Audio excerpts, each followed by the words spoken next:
My wonderful people, good morning and welcome to God's Love You channel, the home of news. If it is your first time of coming across this platform, you are highly welcome. Kindly subscribe, put on your notification bell to all notification. This will enable you to know when we upload a new video. Here we react to all forms of videos, local, international, especially what is happening in Nigeria. And we have come again today to react to another video. Before I go into today's video, I want to inform every Biafra man or woman, boy or girl.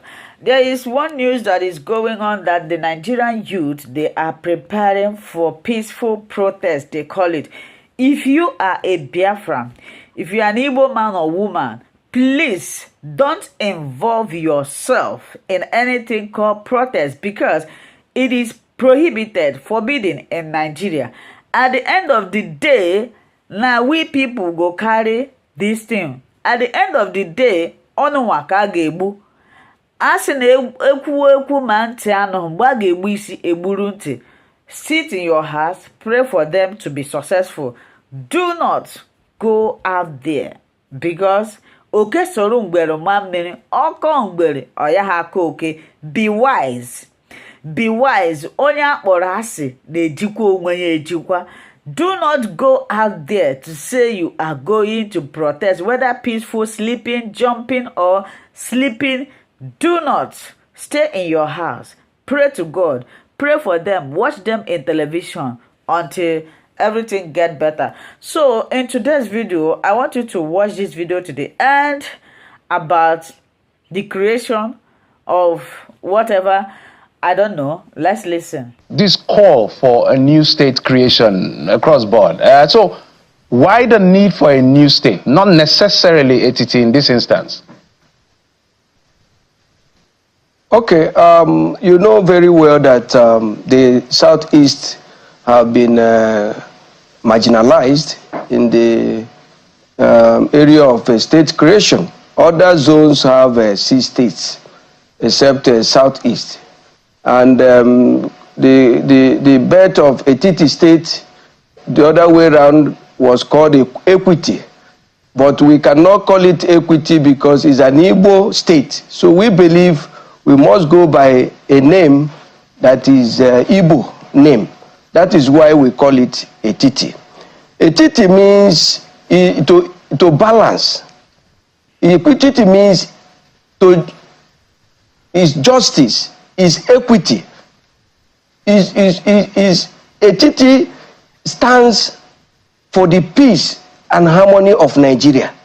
Because Igbo people have always believed that we are being marginalized. How can other regions, geopolitical regions, have 6 states and we are having 5?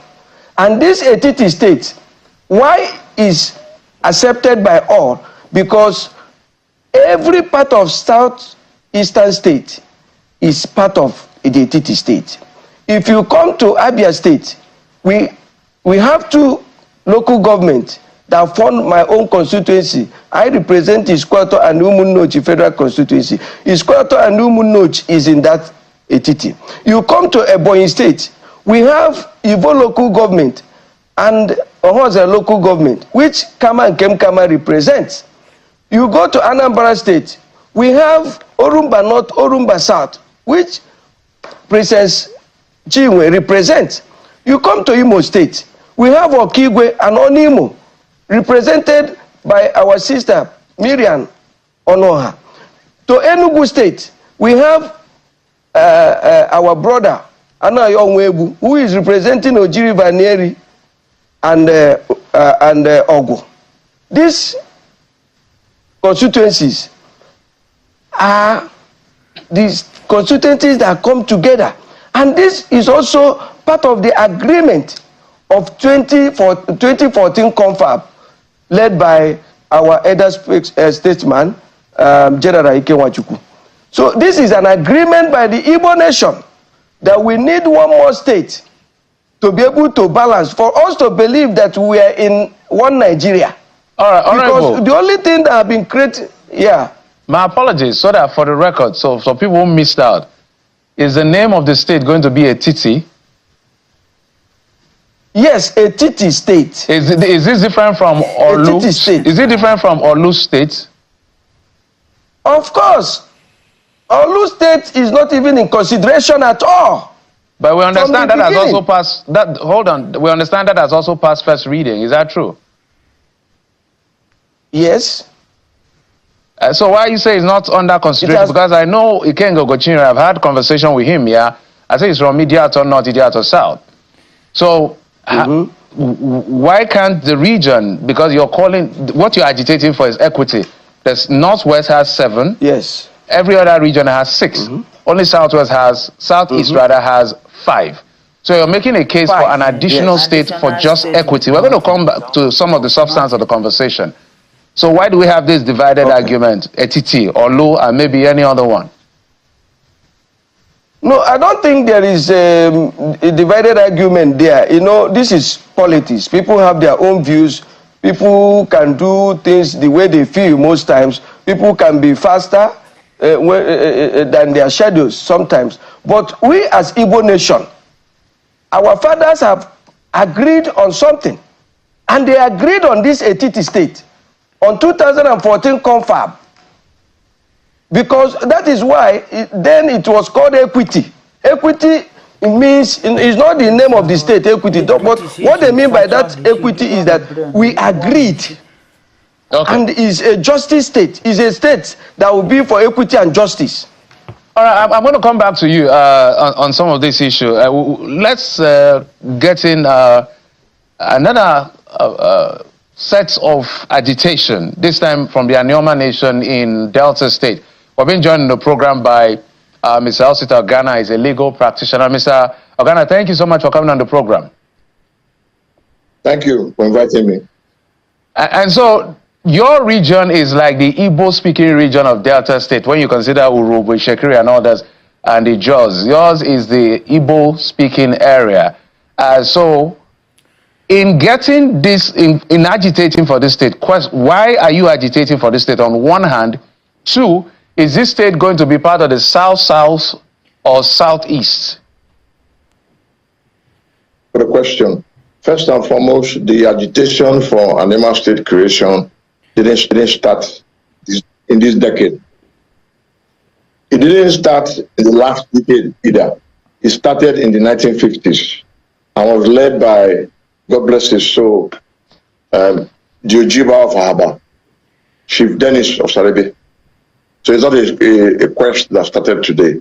And the request for the state is very popular in our north and south, Oshimiri north and south, Ikan northeast, Ikan south, Ukwani, Ndokwa east and west, and of course Oshimiri south and Oshimiri, excuse me, Oshimiri and Oshimiri. So our people are simply saying that we want a state of our own. Don't forget that we were formerly in the old western region. Through a plebiscite, which went on to a referendum, we were democratically created, we went to Bendel State. From Bendel State, there was state creation. Anioma had always been there, but for one reason or the other, which I don't want to go into, in order not to ruffle nerves, Delta State was created with Asaba as the capital. But that quest is still alive.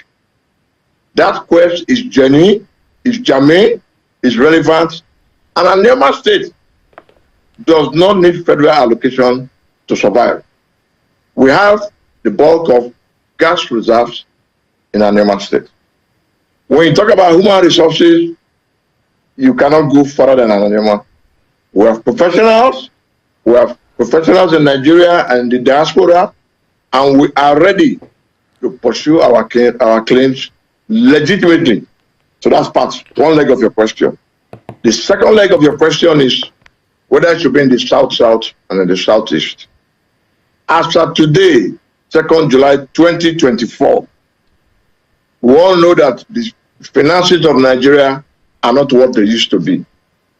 We would have loved for every state to have, every zone rather, there are 6 zones in Nigeria, for every zone to have 7 states each, like the Northwest.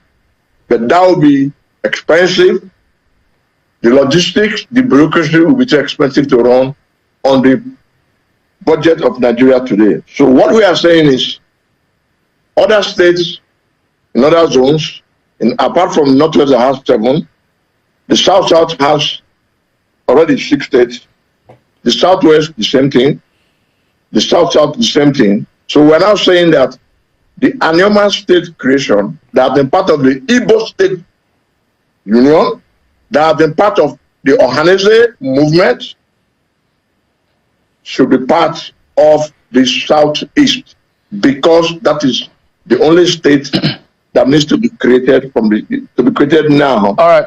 Given our current economy is from the Southeast. That's what we're saying. Mr. Organa, so I want you gentlemen to see the picture you're painting. So it's a bit a lot. So there's a Titi, they call for a Titi state. I know the Idiato representative has called for Olu state.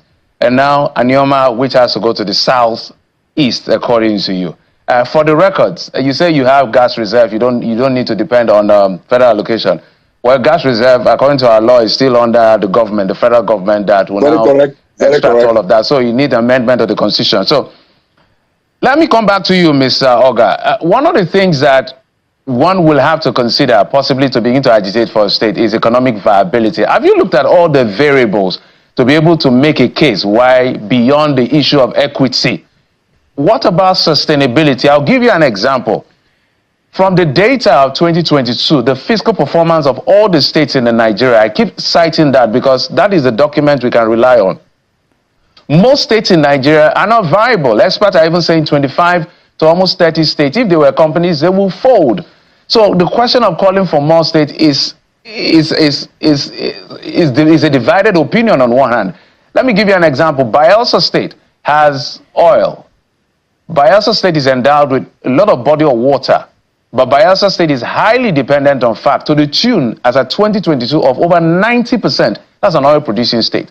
So having resources may not necessarily be a guarantee. So when you're making your argument, what are the variables you're looking at if they ask you, how would you sustain these states?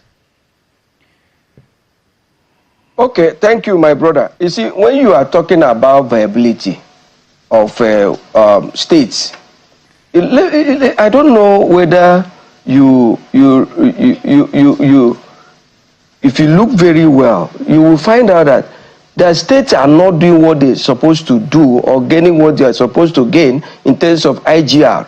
It's not because they cannot do that. It's because they have this attitude of depending on federal government. You see, there is no state that is not viable. The only thing is that when you overfeed your child, you make that child lazy. The constitution we're operating today and the system of government we're operating today, the federal government have made the states very lazy. Imagine even the third tier of our government is nowhere to be found. And this, which is part of the insecurity we are facing today. But let us not go that side. See, we are in a country that have 6 geopolitical zones.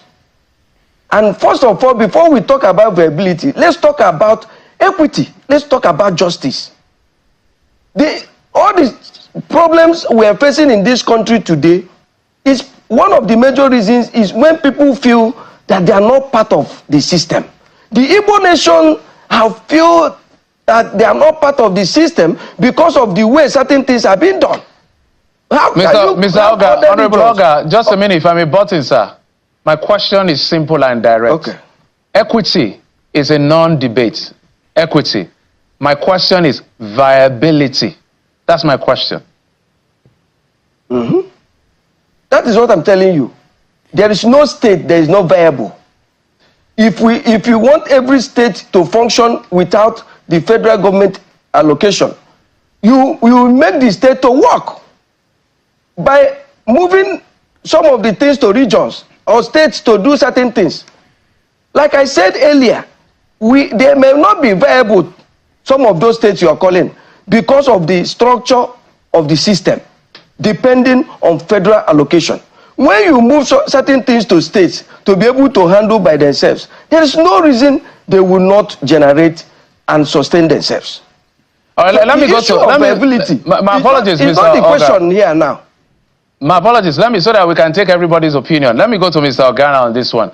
Mr. Organa, I don't know whether this sounds to you like an indirect call for restructuring. I don't know why it sounds to you, but some states can't pay minimum wage as we speak.